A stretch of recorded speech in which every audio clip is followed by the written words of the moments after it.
দেখছেন ছোট্ট একটা পিঁপড়া, কিছু পিঁপড়া কত দ্রুত তাদের খাবার নিয়ে যাচ্ছে সঞ্চয়ের জন্য। এদিকে দেখেন পিঁপড়াগুলো কত দ্রুত এই খাবারগুলো নিয়ে যাচ্ছে, সংরক্ষণ করে রাখছে। কত পরিশ্রমী এই পিঁপড়াগুলো, আর কত একতা এদের ভিতরে।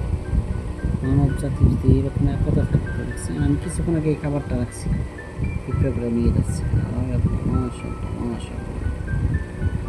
কতটা শক্তিশালী এরা, দেখেন কতটা শক্তিশালী।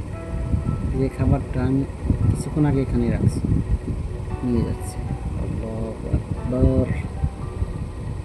শুধু এদের কাছ থেকে আমাদের শিক্ষণীয় অনেক আছে। একটা দেখেন একসাথে অনেক দূর দূর থেকে খাবারগুলো তারা নিয়ে নিয়ে এই যে আমাদের ঘরের সিমেন্টের ভিতরে তো একটা গর্ত করেছে, সেখানে নিয়ে যাচ্ছে দলে দলে। এই একটা দেখেন কত একতা এদের ভিতরে। মানুষের ভিতরে যদি এরকম একতা থাকতো, তাহলে আজকে পৃথিবীতে এতটা মারামারি কাটাকাটি হতো না। এখানে অনেক দূর থেকে নিয়ে আসতেছে এরা, এই যে আর একটা নিয়ে আসতেছে খাবার।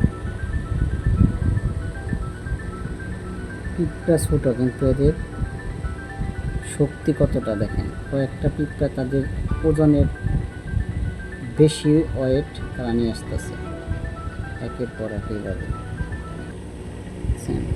এই দেখেন এই একটা দেখেন, দেখছেন কত দ্রুত তারা নিয়ে আসতেছে। আর এই যে বড় যেগুলো এগুলো লিড দিতেছে তাদেরকে, দেখছেন দেখেন কত দ্রুতগামী এরা।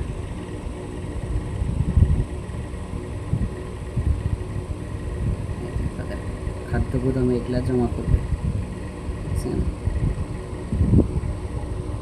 ধারাবাহিকভাবে কত দলে দলে কত সুন্দরভাবে তারা এগুলো নিখুঁতভাবে এগুলা সঞ্চয় করতেছে।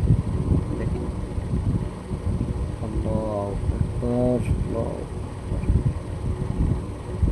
এই জন্যই বলা হয় রিজিকের মালিক আল্লাহ। আল্লাহ কোনো না কোনোভাবে রিজিকের ব্যবস্থা করে দেয়। আমরা মানুষ রিজিকের জন্য অস্থির থাকি সবসময়।